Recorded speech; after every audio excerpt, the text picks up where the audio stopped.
화요일에는 여야 현역 의원과 함께하는 정치와 뜻 시간이 있습니다. 삼선 의원 두 분과 함께하는 시간인데요. 더불어민주당 김경협 의원 나오셨습니다. 안녕하십니까? 안녕하세요. 김경협입니다. 네, 국민의힘 조혜진 의원 나오셨습니다. 안녕하십니까? 예, 반갑습니다. 조혜진입니다. 네, 조혜진 의원님 고생하셨습니다. 예. 예, 전당대회 소감부터 좀 들어보죠. 고생 많이 했는데 보람이 없네요. 우리 당의 전당대회에 큰 바람이 불었는데 네. 저는 그 바람에서 약간 비껴 있었던 것 같아요. 결과를 보면은. 네네. 근데 어쨌든 저로서는 전국 선거에는 처음 나섰는데 기대한 결과는 못 얻었지만은 네. 많이 배웠어요. 좋은 경험 많이 했고. 예. 앞으로도 그런 도전을 계속할 거기 때문에 보약이 될 것 같습니다. 보약이 될 것 같다라고 예. 말씀하셨는데 김경협 의원께서는 이번 그 국민의힘의 전당대회 어떻게 보셨습니까? 우선 저는 저의 방송 파트너이신 조혜진 의원님이 꼭 입성을 하시길 바랬는데 너무 아쉽습니다. 예. 하여튼 위로드리고요. 고맙습니다. 우리 조혜진 의원님처럼 좀 이렇게 좀 경륜도 있고 네네. 그다음에 좀 나름대로 좀 합리성을 가진 분들이 좀 이렇게 들어가서 전체를 이렇게 같이 판단을 좀 해 주셔야 도움이 됐을 텐데 너무 이제 젊은 당대표에 너무 최고위원이 너무 이 강경한 분들로 많이 짜여져 있는 게 아니냐. 그래서 사실 좀 걱정스러운 면이 있는데요. 네네. 사실 이제 이미 이 선거운동 들어가기 전에 여론조사에서 이미 다 결정이 나 있는 상황이었던 것 같아요. 그리고 예. 그 결과가 전혀 바뀌지 않는 그래서 그대로 그냥 결과로 다 나왔던 것 같고요. 아무튼 이 젊은 당대표가 됐다는 것은 굉장히 축하할 일이고 또한 기대감도 있지요. 네. 그런데 이제 저는 이제 단지 생물학적인 나이만 젊은 당대표가 아니라 생각이 젊어야 된다. 네, 그래서 네. 과감하게 혁신하고 바꾸고 그래서 과거의 좀 구태의 모습에서 단절하고 그래서 좀 새로운 모습을 보여줬으면 좋겠다라는 기대감이 있습니다. 네. 기대도 많고 또 기대에 따른 또 우려도 좀 많이 있는 건 사실인 것 같습니다. 면면을 보면 정말 진영이 확 바뀌었어요. 엄청나게 젊어진 것도 있고 네. 또 한편으로는 근데 너무 좀 다양한 경험을 많이 갖고 있는 분들이 좀 적지 않나라는 우려도 좀 드는데 예. 어떠신지. 이번에 최고위원은 이제 초선 2분, 원외 2분 예, 예. 이렇게 됐는데 초선 또 그리고 이제 4분 중에 여성이 3분, 남성이 1분. 네. 초선 2분은 초선이지만은 그 의원 하기 전에 이미 대중적으로 방송 활동을 통해서 인지도가 굉장히 조수진 높았고. 배현진 의원이고. 예, 예. 예, 그리고 우리 당을 대변하는 역할들을 일선에서 또 이제 많이 했기 때문에 당협위원장을 한다든지 아니면은 그 종편의 패널로서 우리 당의 가치를 대변하는 역할을 많이 했기 때문에 그 공적을 인정받은 그런 측면도 있고. 네. 어쨌든 간에 좀 전에 말씀드린 대로 이번 전당대회에 바람이 불었는데 그 바람이라는 건 변화의 바람인데 여성들이 보수정당의 지도부에 자리 잡는다는 것도 일종의 변화거든요. 네. 그런 측면에서는 본인들이 그동안 쌓은 공적 인지도뿐만 아니라 이 변화의 바람의 일부분도 도움을 받았다. 그런 생각이 들고 그런데 이제 걱정되는 부분은 이게 이번만 그런 게 아니라 당의 지도체제가 단일성 집단 지도체제가 되면서 오래전에 이미 시작된 건데 네. 그 최고위원은 이제 권한이 약하다 해가지고 다선 중진들이 안 나서 버렸습니다. 네, 네. 그래서 초선 아니면 원외들이 주로 뛰는 운동장이다.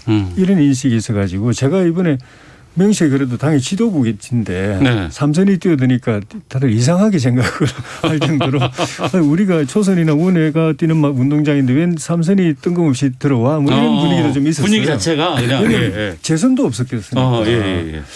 그게 그렇게 해서 결국 지도부가 그렇게 초선과 원외로 구성이 됐는데 이제 내년 3월 9일까지 그 대선까지 굉장히 중요한 이 시기인데 리더십을 제대로 발휘하려고 하면 결국은 당의 새로운 이제 다른 당직자들 네. 원내 대표라든가 뭐 의원총회라든가 또 다선 중진들이 병풍 역할을 하면서 같이 끌고 가야 되는 건 아닌가 생각이 듭니다. 알겠습니다. 3041님께서 조혜진 의원님 아쉽습니다. 머지않아 세상이 알아줄 거라고 생각합니다. 보수의 큰 어른이 돼주세요라는 문자도 감사합니다. 3041님께서 세상을 안 알아줘도 되고요. 우리 당이라도 좀 알아주면 좋겠습니다. 팬 같은데. 알겠습니다. 우리 당이라도 좀 알아주면 좋겠어요. 그러니까 국민의힘이 확 바뀌었다고 하니까 이제 시각이 다시 또 민주당으로 가는 거예요. 민주당은 어떤가? 근데 지난해 5월 총선에서 민주당의 젊은 의원들이 상당히 많이 들어오지 않았습니까? 뭐 네. 김용민 의원이라든가 김남국 의원이라든가 이번에 초선 의원 뭐 여러 가지 평가할 때도 근데 그거보다 더 젊어졌기 때문에 이번에도 보니까 지도부 회의에서 청년 최고위원들 발언 순서도 좀 맨 앞으로 놓고 좀 많은 변화가 좀 있다면서요. 작년 총선 때 이제 저희 당은 상당 정도의 사실 세대 교체가 좀 이루어지긴 했는데 네.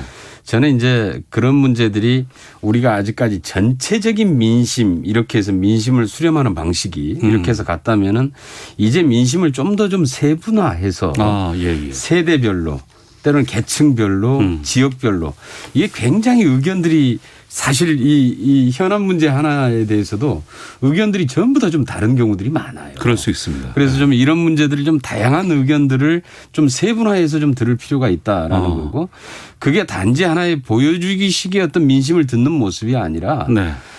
실질적으로 그러한 민심들이 이 당에서 의사결정하는 과정에 반영될 수 있도록 하는 게 중요하다. 그러니까 뭐 청년 한 분이 뭐 이렇게 대선 기획단에 뭐 한 명 들어가서가 중요한 게 아니라 네. 실질적인 청년의 흐름, 청년이 무엇을 요구하고 있는지가 어떻게 당의 결정 과정에 반영될 것인가 이런 문제를 훨씬 더 좀 세밀하게 고민을 해야 될 때다라고 보고 있어요. 예. 과거에 그런 거 있었거든요. 젊은 사람은 표가 안 돼. 뭐 이렇게 해서 그냥 표만한 적도 있고 한때는 좀 그랬었는데 이번에는 여야 할 것 없이 젊은 세대들에게 더욱더 관심을 좀 갖게 되고 또 그 목소리들의 정치적으로 반영이 되고 어떤 결과물이 나온다 그러면은 이건 우리 정치 지형이 좀 한 단계 올라가는 그런 계기가 되지 않을까 싶은 생각이 들기도 합니다. 젊은 사람들 표가 안 된 게 아니고 일단 투표율이 낮았고 그렇죠. 투표하는 분들은 대개 이제 진보정당 계열로 투표를 하게 되니까 보수당 입장에서 볼 때 이제 그런 거죠. 투표율도 낮고 하더라도 투표장에 오더라도 우리 당장 안 찍으니까 투표장에 안 왔으면 좋겠다. 도움 안 된다. 뭐 이런 분위기가 있었죠. 예. 그런데 요 몇 년 사이에 젊은 세대들이 굉장히 이제 그 정치의 필요성, 정치 참여의 필요성을 절감하는 상황이 벌어진 거죠. 네. 정치가 제대로 되지 않으면 자기들이 그렇게 열심히 노력하고 스펙 쌓고 경쟁력 쌓아도 굉장히 비참한 삶을 살 수 있다. 미래가 없는 꿈이 없는 삶을 살 수가 있다. 그래서 정치로부터 그게 그 연원이 이렇게 시작되기 때문에 정치를 통해서 바꾸지 않으면 안 된다는 자각이 일어나고 또 이분들이 무슨 진보 보수 이런 그 이념적 성향을 가진 게 아니라 삶의 문제에 집중하는 그런 성향을 가졌기 때문에 해결될 수 있다면은 보수든 진보든 관계없다 하는 면에서 이제 투표, 정치 참여 이게 확 늘어났고 이번 최근에 이제 몇 번 선거에서 그걸 보여줬기 때문에 네. 정치권이 그리고 이제 그 캐스팅 보트 역할을 해버리기 때문에 승패를 좌우하는 역할을 해버리기 때문에 주목하지 않을 수가 없는 거죠. 네. 이번에 4.7 재보선에서 나타난 게 그거죠. 그동안에 우리는 이제 젊은 층 특히 우리 민주당의 다 지지층이다라고. 네. 우리 편이었어. 이렇게 정말 이제 그냥 이렇게 안심하고 네. 이렇게 해왔었는데 이번에 4.7 재보선에서 특히 20대 남성층으로부터 혼났죠. 정신을 바짝 차려야 될 만큼 정말 혼났고요. 그래서 이제 아마 이 청년층에 대한 관심이 굉장히 높아져 있는 것 같습니다. 알겠습니다. 자, 민주당의 김경협 의원, 국민의힘 조혜진 의원과 함께 말씀 나누고 있는데요. 권익위 부동산 관련 의혹 조사에서 민주당 국회의원 12명 나왔고 민주당은 이분들에게 탈당 권유하면서 좀 강도 높게 실행에 옮겼습니다. 부동산 문제만큼은 털고 가겠다 이런 의지를 좀 보이고 있어 보입니다만 또 한편으로는 그 12명의 의원들은 반발이 좀 일부 의원들 가운데서 좀 여전하고 좀 거세 보이기도 합니다. 적극적으로 해명하는 분들도 꽤 지금 등장하고 있고 지금 어떻게 진행되고 있는 상황이에요? 우선 이제 부동산 투기 의혹에 대해서 우리 당내 의원들부터 네. 그리고 우리 정부 내 고위직부터 모범을 보여야 된다라는 것이고요. 이 부분에 대해서 투기 의혹이 있는 사람에 대해서는 직위고하를 막론하고 가장 단호하고 강력하게 대응을 한다라는 원칙을 세웠던 것이고요. 그런데 이제 이번에 권익위 조사 결과를 놓고 사실 각각의 의원들의 소명의 기회는 좀 줬어야 되는 거 아니냐. 네. 그 소명의 기회를 듣고 소명이 잘 안 되는 사람들에 대해서 이렇게 조치를 했어야 되는가 하는 아쉬움은 좀 있습니다. 네. 저도 좀 이렇게 개인적으로 사정을 좀 들어봤더니 억울하신 분들도 있더라고요. 예. 그러니까 이미 수사받고 다 무혐의 되신 분도 같이 또 끼어 있어서 그대로 예. 있고 또 아주 이제 그런 좀 사정이 좀 있던데 아무튼 뭐 이 선당 후사 입장에서 탈당 공고들을 이제 수용을 하고 그다음에 일부 의원들은 아마 권익위 조사 결과에 대해서 아마 적극적으로 소명을 하겠다 그리고 하고 있는데 아무튼 좀 말끔하게 소명하고 다시 당으로 복귀하기를 기대하고 있습니다. 네. 국민의힘도 권익위로 가는 게 결정이 된 거죠. 네. 그런데 또 개인정보 동의가 안 됐다 뭐 이런 지적도 있고 어떻습니까? 아니요, 디테일한 부분은 잘 모르겠습니다만 전수조사 동의서는 오래전에 네네. 한 석 달 됐나요? 다 제출했죠. 예.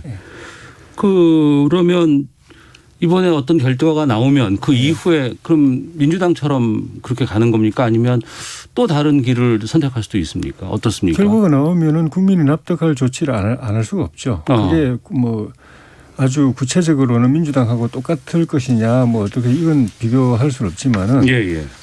국민의 눈높이에 맞는 조치를 반드시 하게 될 겁니다. 네. 피해갈 수가 없다고 봅니다. 이번에 소영길 그 대표의 그 결정 소속 의원들에게 탈당을 권유한 것 그건 어떻게 보셨어요? 그게 이제 우리 정치인들의 고민이고 정치권의 고민입니다. 네. 지금 김경엽 의원님 말씀하신 것처럼 구체적으로 세세하게 들어가 보면은 또 이해할 수 있는 부분도 있습니다. 그리고 그런 부분은 또 소명의 기회가 있어야 되고 최종 판단을 내릴 국민들에게 그런 소소한 내용이 전달돼서 그걸까지 듣고서 국민들이 판단해서 너는 죄인, 너는 무죄 이렇게 판단해 주면 그게 바른 건데 네. 이렇게 잘 안 됩니다. 그냥 그 세상은 워낙 빨리 변하고 국민들 일일이 정치인들 이야기 듣고 앉아 있을 시간 없고 예. 그러니까 부동산 투기 의혹이 있다 해버리면은 좋지 아니면 뭐 아닌 거 이래 돼버리고 그게 사실은 공수처법도 그랬거든요. 공수처법도 물어볼 때는 권력형 비리 수사하는 새로운 제3의 기업 만들겠다 그러면 다 동의하죠 국민들이. 그런데 구체적으로 들어가 보면 다르다고 우리가 계속 야당에서 주장했거든요. 나중에는 이제 지금은 또 공수처에 대한 여론이 확 또 바뀌었지 않습니까? 근데 그 당시에는 그렇게 물으면 다 동의할 수밖에 없고 그러면 이제 민주당은 다 동의하는데 왜 야당이 반대하냐 이렇게 가니까 저희들은 답답하죠. 네. 근데 뭐 어쩔 수가 없고 지금도 예를 들면 차별금지법도 내용을 들여다보면은 소수를 보호하면서 다수를 차별하는 법이거든요. 네. 그런데 제목이 차별금지법이니까 차별금지하는 법 어떻게 보시면 그러면 다 찬성이에요. 그걸 가지고 그냥 밀어붙이는 거예요. 네. 나중에 부작용은 나중에 나타나는 거고 여론은 그때 가서 바뀌는 거고 네. 이게 참 현실적으로 고민되는 부분입니다. 정치하다 보면 국회에서 입법하다 보면 네. 사실 내용을 다 알려드리고 구체적인 내용을 국민들이 다 알고서 찬반을 판단하게 하는 게 좋은데 현실적으로 그렇게 안 되고 부작용은 나중에 나타나고 그때 와서 또 수습해야 되고. 알겠습니다. 저도 이 최혜진 의원님 지금 문제 제기에 대해서 저도 동의하는데요. 네. 우리가 좀 법안을 만들 때 이게 이제 법안에 쟁점들이 있습니다. 네네. 각각의 그다음에 주장들이 저는 이런 게 상당 정도 공론화 과정이 좀 필요합니다. 그런데 이걸 사실 언론에서 해 주셔야 되거든요. 예. 특히 KBS와 같은 공영방송에서 그러한 쟁점들을 상세하게 실제로 소개를 하고 문제점들을 지적을 하고 해 줘야지 법안이 사실 네. 그런 이제 흠결이 없이 좀 더 완결성을 가진 법안으로 만들어지는데 네. 너무 겉으로 드러나는 이제 표피적인 어떤 사건 중심으로 해서만 이게 이 방송이 되다 보니까 대체로 그러한 좀 내용들을 좀 심도 있게 다루질 못하고 가는 것 같아요. 저처럼 이렇게 우리 조혜진 의원님이나 저 같은 사람이 이렇게 같이 불러가지고 그 법안에 대해서 좀 상세하게 좀 이렇게 해서 쟁점들을 가지고 우리 국민들한테 좀 알려드리면서 이렇게 해서 결정해 나가면 얼마나 좋습니까? 그러네요. 네. 특히 KBS 가면서 눈에 힘을 많이 주셔가지고 제가 움찔했습니다. 공영방송이라서. 이런 자리 통해서 좀 쟁점이 되거나 논란이 되는 부분이 있으면 언제든지 저희가 저희 두 분께 요청을 드릴 테니까 그때 허심탄회하게 의견도 좀 해주시고. 그때부터 시사본부 하는 거 아닙니까? 그래야죠. 원래 그런 거 해야 됩니다. 시사본부에서. 저도 욕 잘 먹어요. 그때문에 저희를 불러주신 거고. 자, 그러면 이제 국민의힘도 이제 권익위 조사 받고 뭐 오늘 보니까 그 특히 좀 논란이 될 뻔했던 그 권익위의 그 전현희 위원장의 회피 여부는 회피하겠다고 좀 전에 발표가 났더라고요. 어떻게 정리될 것 같습니까? 그렇게 갔으면 되는데 괜히 저 전현희 위원장께서 저는 평소에 상당히 합리적인 분으로 알고 있는데 갑자기 그거를 태도를 바꾸셔가지고 뭐 직접 컨트롤 하겠다 그래 버리시면은 그분이 공정하게 중립적으로 한다 하더라도 이전에 한 게 있기 때문에 이 말을 바꾸고 우리 또 야당이 또 회피 우리는 기피하는 거거든요. 그럼 자기는 회피해야 되는 건데 그러면 그렇게 가는 게 맞은데 문제 제기를 하셔가지고 그 모양 자체가 정파적으로 보이거든요. 야당이 당신은 빠져라, 당신은 민주당 국회의원 출신이니까 빠져라 그러는데 안 빠지겠다, 하겠다 이렇게 그 논리가 일정 부분 뭐 근거가 있다고 하더라도 바라보는 국민들이 보면은 야당하고 싸우는 권익위원장 그림. 이거는 공정성하고 거리가 멀어 보이는데 왜 그러셨을까? 그 당시 좀 이해가 안 됐어요. 저는 약간 좀 조혜진 의원하고 입장을 다르게 하는데요. 전현희 위원장님이 이제 우리 민주당 조사할 때는 빠진 게 민주당 출신 아닙니까? 그래서 사실 인맥관계나 이런 걸로 해서 혹시 제 식구 봐주기 할 우려 이런 게 있어서 본인이 스스로 내가 회피하고 그다음에 실질적으로 권익위에는 여야당이 추천한 그 위원들이 있습니다. 그래서 저희 민주당 조사하는데 거의 야당에서 추천한 위원들 중심으로 해서 실질적으로 조사가 이루어졌다. 저는 이렇게 들었거든요. 그리고 이제 그렇기 때문에 이번에 사실 또 저는 국민의힘이 좀 자신이 있으면은 그냥 민주당 출신이든 차라리 국민의힘에서 추천한 분이 빠지고 민주당 출신이 좀 더 한 번 더 제대로 한번 정말 한번 조사 한번 제대로 해봐라 라고 하는 게 저는 또 오히려 낫지 않았을까. 그래서 그러면은 사실 그 드러나는 거 보고 또 소명하면서 그 와중에서 또 누구 이제 서로 당이 다르면 봐주기는 안 할 거 아닙니까? 그래야지 좀 제대로 밝혀지고 제대로 이제 그 의혹도 좀 해결하고 이렇게 해 나갈 수 있지 않을까 생각하는데 좀 더 나는 그런 데서 좀 국민의힘이 좀 자신감 있게 나는 나섰어야 되지 않을까 싶은데 오히려 사실 또 국민의힘이 좀 부자당이거든요. 훨씬 더 사실 뭐 부동산도 많고 그래서 그런 것 때문에 미리 걱정하는 거 아니냐라고 하는 부자당이 아니고 부자였던 당이죠. 지금은 그런 경우들 많습니다. 저는 예측할 수는 없고 결과가 나와서 권익위에서 어떤 발표가 나오면 오히려 야당이 더 민감합니다. 여당은 거꾸로 뭐 우리 당 출신이니까 뭐 특별하게 우리한테 불이익이 있겠냐 하고 믿고 할 수 있지만 야당은 훨씬 더 민감하고 또 그보다 또 그 홍영길 대표가 조사가 부실했다고 하는데 부실한 조사가 진행될 경우에 그게 야당에게 유리할까 불리할까 당연히 불리하게 생각하죠. 그래서 회피하는 건데 기피한 건데 문제가 괜히 문제를 만드셨다가 뭐 늦게라도 그래도 정리를 잘 하셨네요. 알겠습니다. 이 청취자 의견 소개해드리고 저희가 이제 기상청 교통정보 확인하고 돌아와야 될 것 같습니다. 1935님께서 화나셨어요. 왜 국민들은 다 모른다고 생각하십니까? 국민들도 다 조사해보고 알아보고 결정하고 있습니다. 예전처럼 속지 않습니다. 라는 의견도 보내주셨습니다. 네, 정치와트 돌아왔습니다. 더불어민주당 김경협 의원, 국민의힘 조혜진 의원과 함께하고 있는데요. G7 정상회의가 마무리됐고 지금 문재인 대통령은 오스트리아 빈에 가 있습니다. 이번 초청국 자격으로 참석을 했습니다만 상당히 뭐 여러 가지 성과들이 좀 보도가 되고 있기도 하고 또 사진들도 보면은 좀 뿌듯한 그런 느낌들도 좀 많이 나오는 부분도 있습니다만 G7 정상회의 어떻게 보셨는지부터 좀 여쭤보도록 하겠습니다. 김경협 의원님. 우리가 1907년 그 만국 평화회의입니까? 헤이그에서 열렸던 예. 여기에 이준 열사께서 가가지고 우리 국내 이 한일 관계 이 상황을 알리기 위해서 갔었는데 문전박대 당했죠. 예. 그래서 결국 그 앞에서 이제 자결을 했었는데 그 시절과 비교하면은 우리 대한민국의 위상이 과연 얼마만큼 달라졌는지를 한눈에 확인할 수 있는 이런 자리였다라고 보여집니다. 특히 저도 이제 그 의장국 딱 가운데 앉고 왼쪽에 바이든 대통령, 오른쪽에 문재인 대통령 이렇게 해서 딱 그 단상에 이렇게 중심적인 위치에 딱 자리 잡고 있는 거 보니까 네. 그 모습만 보더라도 참 뿌듯하더라고요. 괜히 하여튼 기분이 좋아졌는데 네. 아무튼 이번에 이제 G7 회의에 사실 초청을 4개국이 받았는데 나머지 사실 3개국은 호주 그다음에 인도, 남아공. 예, 여기는 예. 또 과거에 이제 영국하고의 이제 관련이 영연방 있던 적이고 국가들이었죠. 예. 실질적으로 영국과 무관한 나라 중에서 유일하게 이제 우리 한국이 초청을 받았던 것이죠. 그래서 이제 쭉 다 좀 진행됐던 과정들을 보면은 기후 변화나 백신, 방역 협력이나 이런 문제들에서 우리가 거의 이미 준비해 왔고 또 주도해 가고 있는 이런 문제들을 가지고 거의 G7 이 정상들이 합의를 이루어내고 이랬던 과정들을 보니까 역시 이제는 우리 좀 대한민국 이상이 이러한 주요한 문제들을 가지고 전 세계에서 이걸 이끌어 나가는 선도국가로서 내지는 주역으로서 이제 좀 자리를 잡았구나라고 네. 하는 좀 하여튼 자부심도 좀 생겼고요. 그다음에 그 우리 한반도 평화 프로세스에 대해서 또 G7 정상들의 지지를 확인했던 것 이런 건 굉장히 큰 성과고 향후에 이제 백신 생산 기지로서의 그 위상 네. 이런 것들을 좀 더 확고히 하고 그다음에 우리 이제 기후 변화 관련해서는 전체적으로 이미 뭐 지금 전 세계가 지금 가고 있는데 우리도 이제 탄소 중립 선언도 우리도 선도적으로 하고 했지 않았습니까?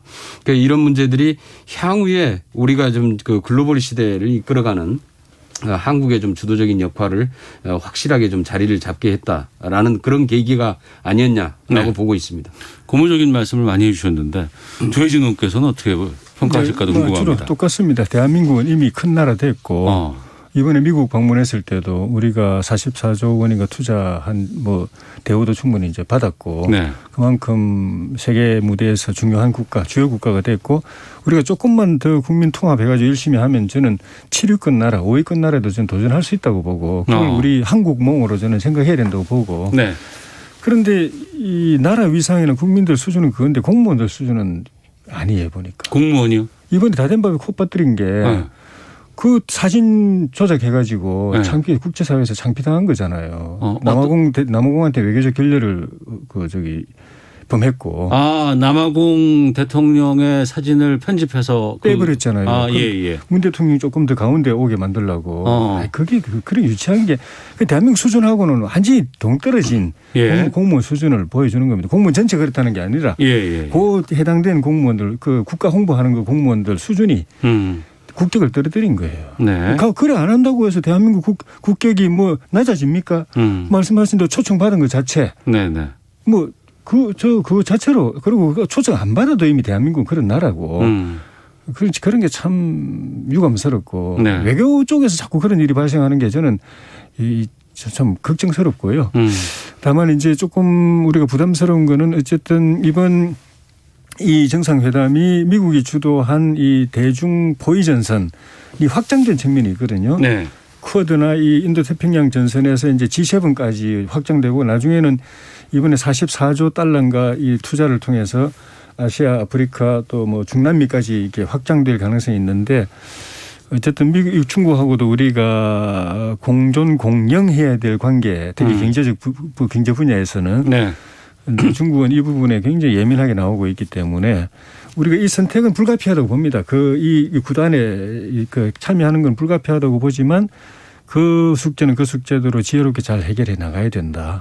그런 좀 숙제를 같이 떠안았다고 봅니다. 예, 미중 간의 갈등이 솔직히 여러 곳에서 지금 다 나와 있는 상황에서 이번 G7에서도 공동 성명에 채택된 부분들이 이제 그 부분들에 대해서 중국의 반발은 있을 수 있고 우리로서는 대중국 외교에 대해서 좀 신경을 쓸 수밖에 없는 상황이긴 하네요, 정말.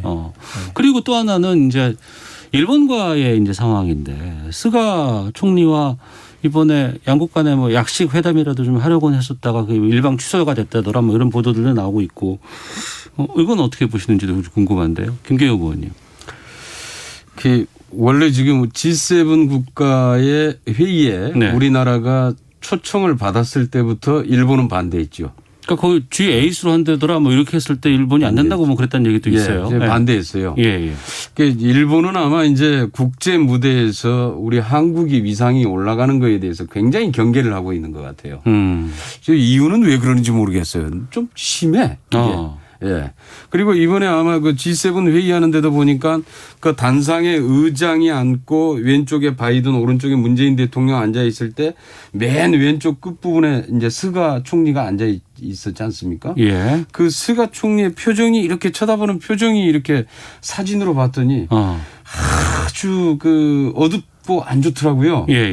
그래서 전체적으로 이 참 아주 이 국제사회에서 대한민국의 위상이 점점 올라가고 강화될수록 일본이 자꾸 밀린다고 생각을 하는 게 아니냐. 그래서 G7 회의에 초청부터 처음에 반대를 하고 네. 그다음에 회의 내내 사실 가장 좀 협조가 잘 안 됐죠. 네네네. 네. 우리하고도 그렇고 그리고 이제 뭐 이렇게 정상회담을 이렇게 기회가 되면은 이렇게 약식이라도 정상회담을 하자라고 큰 틀에서 합의가 됐으면은 또 어지간하면은 또 사실은 아무리 싫더라도 때로는 또 만나서 또 협력할 것들이 있는 거 아닙니까? 회담하면 뭐 10분, 15분 정도밖에 안 하거든요. 예. 그러니까 대체로 보면은 그러니까 이번에 이제 이렇게 그 G7 회의에서 중국을 견제하는 여러 가지 이제 뭐 성명 내용들이 있습니다만은 그 중에서도 보면은 이제 과거의 트럼프 대통령 시절에 비해서는 좀 상당히 좀 세련돼 있죠. 동맹국들하고 협력 관계 이런 체계로 가 있는데 그 중에서 보면은 이제 프랑스나 독일 같은 경우에는 또 중국하고의 또 경제적인 협력이 상당히 강화되는 부분이 유럽은 좀 미국과 분위기가 다르죠. 네, 달라요. 미국도 사실은 경제적인 몇 가지 부분에 있어서는 중국하고 협력이 강화되는 분야도 있습니다. 네. 대신에 이제 첨단 기술과 관련해서 철저하게 견제를 지금 하고 있죠. 그래서 우리가 이제 저게 지금 경쟁과 그러니까 견제해야 되는 부분과 협력하는 부분이 동시에 존재한다는 것을 우리도 그 양면을 또 같이 보면서 대응을 할 필요가 있습니다. 네. 그런데 이제 그 정상회담의 자리 배치는 국력하고는 관계가 없습니다. 그 의전상 그 의장국이 제일 중심이고 그 가까운 데일수록 이제 오랫동안 그 뭡니까 재직한 정상 순으로 이렇게 배치하는 거기 때문에 일본이 저쪽에 있다고 해서 일본이 나라가 국력이 약한 건 아니고 다만 이제 일본이 저렇게 반응하는 데는 제가 볼 때 두 가지인데 하나는 현실적인 측면, 하나는 정서적인 측면인데 현실적인 측면은 사실 우리한테 지금 점점 추월 당해 가고 있거든요. 그들 다 알겠죠. 여전히 우리보다는 더 상위 국가이긴 하지만 뭐 반도체고 자동차고 주요 핵심 저 성장 동력이 우리가 일본 제끼고 넘버원 세계 1위. 우리도 일본 보는 시각이 예전하고 많이 달라졌잖아요. 네, 일본도 그걸 하나씩 자기들을 제끼고 나가니까 이제 뭐 초조하죠. 불안하고 이렇게 되면은 우리가 자기들 위해 최종적으로 전체적 국력에서 위로 올라갈 때가 얼마 안 남았고 자기들이 밀려날 때가 얼마 안 남았기 때문에 그 점에 긴장 안 하면 그 이상한 거고. 네. 또 하나는 정서적으로 지난 4년간 문재인 정부 기간 동안에 반일 캠페인이 워낙 심했지 않습니까? 그러니까 일본 안에서는 거꾸로 또 반한 그 역작용으로 반한 정서가 그만큼 쌓였거든요. 네. 그러니까 스가 총리 입장에서 볼 때는 그 정서를 의식 안 할 수가 없고 그 정서에 발단이 된 징용공 문제라든지 위안부 문제 이런 문제를 해결 안 하고서 한국 정부하고 마주 앉으면은 국내에서 오히려 더 몰리니까.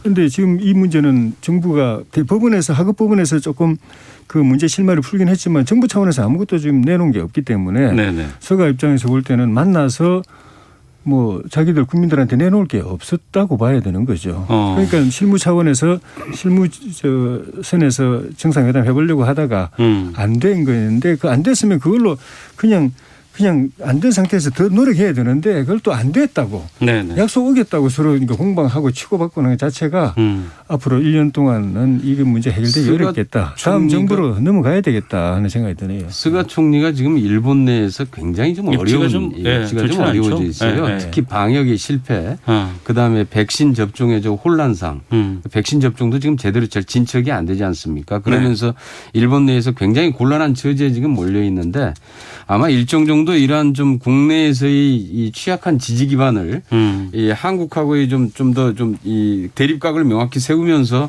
좀 지지를 좀 유지하려고 하는 게 아니냐라고 하는 언론의 지적도 있더라고요. 알겠습니다. 이런 지적도 있고. 그다음에 이제 좀 하나는 좀 일본이 좀 저렇게 나오더라도 우리 입장에서는 좀 더 지금은 이제 좀 통 크게 나갈 만큼 우리가 좀 성장한 것 같아요. 그리고 또 그런 느낌에서 이번에 좀 문재인 대통령도 과감하게 네네. 제안하고 했던 것 같고요. 예. 그러고 보니까 구매력 기준으로 보면은 네네. 소득이 이미 우리가 일본을 제꼈어요. 알겠습니다. 예, 그렇죠. 마쳐야 될 네. 시간이라서 근데 연장해서 요것만 좀 알려드리고 마쳐야 될 것 같은데 요미우리 신문 오늘 아침 보도에 보면은 일본 한국이 방일 의사를 전달을 했고 일본이 수용하는 쪽으로 조율하고 있어서 한국 일본 정부가 도쿄올림픽 기간 중에 문재인 대통령 방일을 조율 중이라는 보도가 좀 나오기도 했었거든요. 또 그까지도 좀 어떻게 될지는 좀 지켜보도록 하겠습니다. 예. 이거 오보라고 또 일본 정부가 밝혔다는 얘기도 있다고는 하는데 좀 혼란스럽네요. 확인해 보겠습니다. 정치와트 마치겠습니다. 고맙습니다. 네, 감사합니다.